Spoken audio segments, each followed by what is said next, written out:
This is the Hollywood sign, a globally recognized landmark. I have seen this sign my entire life, and I never thought about why the hill behind it was so flat. Every mountain in the area ends in a naturally forming peak, but this one ends completely flat. Recently, I discovered that nearly a century ago, this mountain was carved by a film mogul in pursuit of his dream estate, a mega mansion that would have looked over the entire city of Los Angeles, and perhaps would have changed the course of history for the hills above Los Angeles that are now Griffith Park. Maybe more would have followed, and all of these hills would be full of homes by now. His dream was never realized, and today I will dive into the history behind this massive project and some of the history of the Hollywood sign itself. Welcome back to Waste Media. Make sure to subscribe and turn on notifications. Long before the Hollywood sign became a symbol of stardom, it was an ambitious marketing project for a hillside real estate development.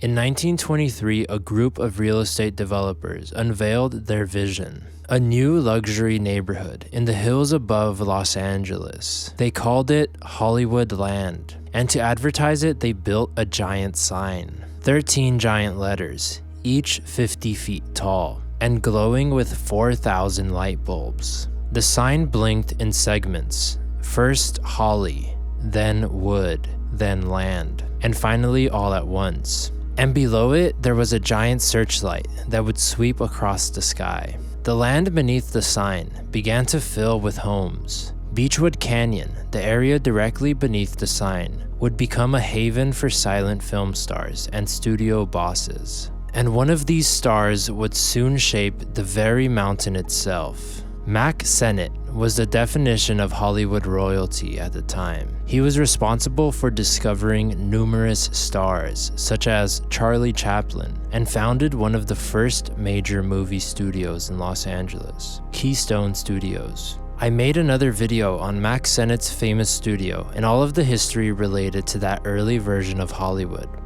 I will put the link for that video in the bio. By the mid-1920s, Sennett was at the peak of his fame and fortune, and like many moguls of the era, he set his sights on building a palace. But this wouldn't just be any mansion. It would be a mansion that would literally sit at the highest point possible, above the massive Hollywoodland sign. Guys, welcome back to Waste Media. Right now I'm heading to the Hollywood sign. I just started the hike. And a lot of people don't know the top of the mountain was actually flattened for a mega mansion that was planned to be built there.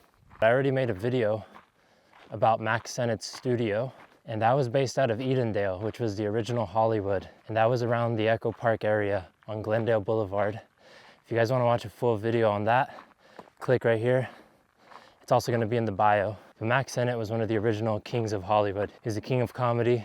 But after the stock market crashed in 1929, he lost his fortune. And the mansion that was planned to be built right above the Hollywood sign was never completed. All that was left was the road, which is now Mount Lee Drive.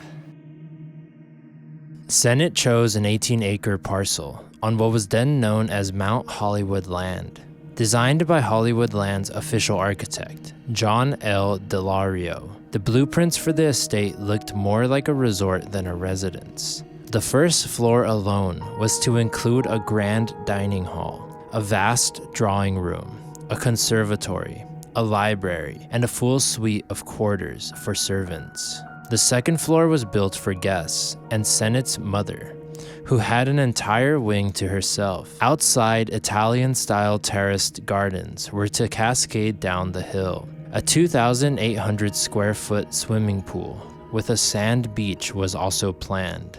There was stables and private paths that were planned to wind through the hills of Griffith Park, a mini golf course, a courtyard large enough to host hundreds, and even an outdoor amphitheater for parties and performances. To make it all possible, Sennett hired a crew to literally reshape the mountain, and in December of 1925, work began.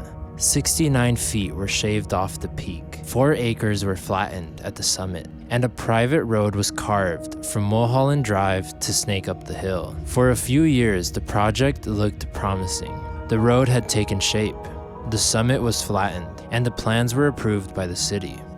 This is the road that was built to get to the top of the mountain when they were planning on building the mansion.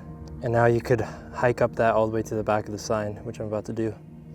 But behind the scenes, cracks were forming. Mack Sennett's film empire was losing steam. The comedic taste of the public was changing, and Sennett's slapstick-style comedies were falling out of fashion. On top of this, Sennett had also overextended himself financially. The cost of grading the mountain and increasingly expensive productions began to strain his finances. The perfect storm of misfortune was brewing. It is 1929 and the stock market crashes. Like so many others, Sennett's fortune literally collapsed overnight. The estimated $15 million empire that he had built dwindled rapidly. In 1933, he declared bankruptcy. The mansion project was abandoned, and the mountain would now show the scar of ambition for the rest of its existence. Mount Lee Drive, the winding access road built to reach the mountain, still curves up the hillside. In the late 1930s, broadcaster Tommy Lee purchased the mountaintop.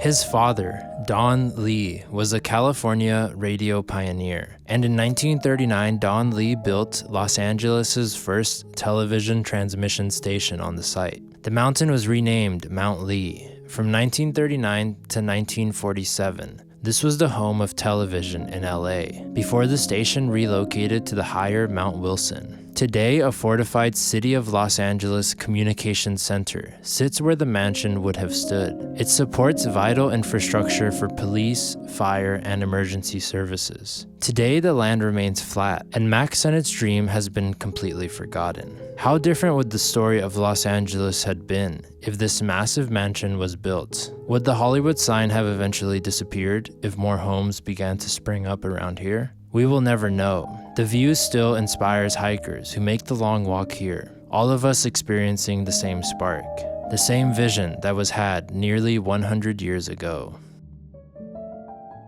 Thanks for watching the video. I wanted to talk a little bit about the Patreon. So the Patreon's live now, and the first full-length exclusive video is up on the Patreon now. And I'm starting a series on the Patreon. It's called The Spiral, and it's similar to what I post here on YouTube, but it's gonna be uncensored and unfiltered. So for example, the first video is about the Black Dahlia murder. It is going to show, well, it does show the graphic crime scene photos. So things like that I can't show on here because I'll probably get demonetized. So the Spiral is going to be like an uncensored, unfiltered version of what you see here. And it's also going to go into things that are more like supernatural, maybe conspiracy theories, things like that, but blended with history as well. All types of crazy stuff. So if you want to support the channel, that's the best way you could support the channel. And I think a lot of you guys will really like it. So let me know what you guys think about the show on the Patreon. So thank you guys, and I'll see you guys next time.